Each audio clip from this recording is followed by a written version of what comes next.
Hi guys. कभी कभी क्या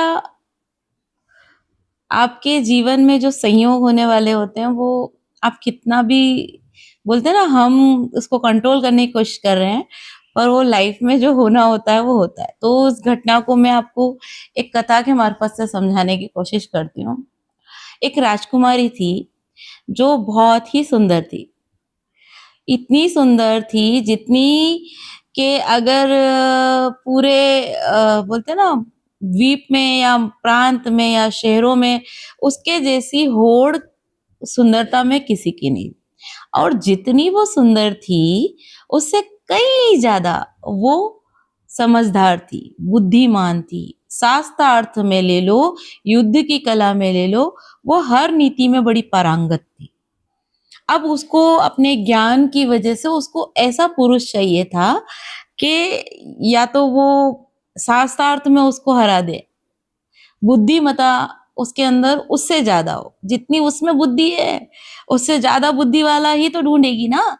वो उसका सोचना सही था। राजकुमारी ने अपने सभी को कह दिया, परिवार वालों को, कि मुझे अपनी बुद्धि के बल के बराबर कोई नहीं मिला तो मैं विवाह नहीं करूंगी। ठीक है, परिवार वाले भी मान गए। पुराने लोग इतना प्रेशर नहीं करते थे। पुराने टाइम बहुत अच्छा था, तो स्वयंवर हुआ करते थे, तो स्वयंवर रचा जाता था। राजकुमारी का स्वयंवर हुआ। राजकुमारी ने कई राजकुमारों को रिजेक्ट किया। इतनी लिस्ट हो गई कि वो राजकुमारी की दुश्मनी सबसे बढ़ गई, क्योंकि उन्होंने कितने ही लोगों को रिजेक्ट कर दिया था, कितने ही राजकुमारों को, बड़े बड़े राज्यों को। क्योंकि वो धन दौलत से तो उस चीज को आंक ही नहीं रही थी।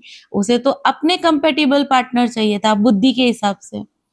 तो ये जितने भी रिजेक्टेड राजकुमार थे, उन्होंने एक प्लान बनाया। उन्होंने सोचा ये लड़की घमंडी बहुत है, इसका घमंड तोड़ते हैं। तो लोग जब आपको बल से, बुद्धि से नहीं हरा पाते हैं, तो वो दुष्ट क्रियाएं, प्रक्रिया आपके साथ करना शुरू कर देते हैं। ये पुराने टाइम से ही चला आ रहा है। तो उस राजकुमारी के साथ भी धोखा हो गया। हुआ ये कि उन्होंने उनका जो स्वयंवर था, तो स्वयंवर में रचा और उन्होंने सोचा कोई अच्छा व्यक्ति मिलेगा। इस उम्मीद से हर बार ही उनका हर महीने स्वयंवर हुआ करता था। तो इस बार क्या हुआ कि इस स्वयंवर में सारे जो राजकुमार, रिजेक्टेड राजकुमार थे, उन्होंने देखा कि एक आदमी कोई पेड़ पे चढ़ा हुआ है। वो जिस पेड़ पे चढ़ा हुआ है ना, उसी की डाली को वो काट रहा है। कवि कालिदास। कालिदास जिस पेड़ पर, जिस डिंगाल पे बैठे हैं, उसी डिंगाल को वो काट रहे हैं। तो उन्होंने देखा इससे तो महामूर्ख कोई नहीं हो सकता, साला इसी से शादी कराएंगे। कारण ये कि ये ही बंदा है जो उसका घमंड तोड़ देगा, कि अगर इसको हमने कैसे भी करके वहां सेट कर दिया तो। क्योंकि वो राजकुमारी के कितने स्वयंवर में जा चुके थे। राजकुमारी क्या सवाल पूछती है, उन राजकुमारों को उसका आइडिया था। तो उन्होंने उसको सिखा दिया कि भाई जब वो ऐसा बोले तो ऐसा इशारा कर देना, वो ऐसा बोले तो वैसा इशारा कर देना।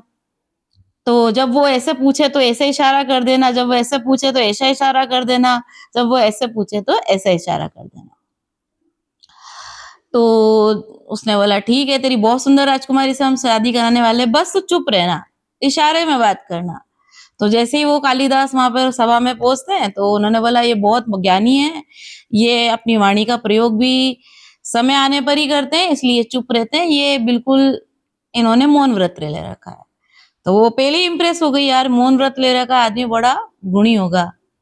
फिर दूसरी उन्होंने प्रोसेस स्टार्ट किया, तो उन्होंने पूछा सवाल। राजकुमारी के मन में सवाल था, राजकुमारी ने सवाल किया, तो उसने बोला कि ऐसे द्वैत। कोई सवाल था कि भाई संसार में सारी चीजें क्या है, तो द्वैत है। दो उंगली कर दी तो द्वैत है, तो वो समझ गई द्वैत है। और संसार में सबसे सुंदर और सबसे सबसे सही क्या है, तो उसने इशारा कर दिया एक। तो उसको लग गया कि वो भगवान की तरफ इशारा कर रहा, ऊपर की तरफ। फिर उनने पूछा कि राजकुमारी ने कि बताइए कि सबसे बड़ी शक्ति कौन सी है, तो उसने ऐसे इशारा कर दिया। तो पंच महाभूत की शक्ति, जो पंच महाभूत है, ब्रह्मांड है, वो सबसे बड़ी शक्ति है। तो राजकुमारी हो गई तो इम्प्रेस। अब हो गया उनका विवाह। अब वो जब वो जाती हैं तो रात में वो ऐसे तो चुपचाप आती है, जब देखती है तो पैसों के लिए तो शादी की नहीं थी। कुटिया में लेकर आता, वो तो गरीब था। तो उसकी माँ थी कवि कालिदास की, तो माँ को बोलता, माँ मैं तुम्हारे लिए सुंदर सी बहू लेकर आया हूँ। तो माँ ने बोला, अरे भाई तेरे कौन लिया है, तेरे कौन ने शादी के लिए हाँ कर दी। तो अंदर आते वो देखती इतनी सुंदर राजकुमारी, इतना पैसे वाली, तो सैन गहनों से लदी हुई है। तो सोची, वो सर पकड़ के बैठ गई, ये मूर्ख को ये कहाँ से मिल गई। तो वो आए तो वो कुछ बोली नहीं, घर में कुछ सब फटा हाल था, कुछ था नहीं। तो अब वो जैसे ही आती है तो देखते हैं कि भाई क्या है? तो यहाँ पर वो शुरू करते हैं बोलना। जैसे ही वो कवि कालिदास बोलना शुरू करते हैं, उनकी बुद्धि का स्तर राजकुमारी को पता लग जाता है। वो तो उसी रात रोते, चीसते और इनको धक्का लगा के और एक एक चाड़ा लगा के उसने बोला कि तुम्हें अधिकार क्या था मेरे स्वयंवर में आने का? तुम इंसान ही नहीं हो। बस ये शब्द उसने बोले और वो वापस उसकी कुटिया से पलटकर अपने महल में चली गई। यहां से ट्रांसफॉर्म होता है कवि कालिदास का जीवन।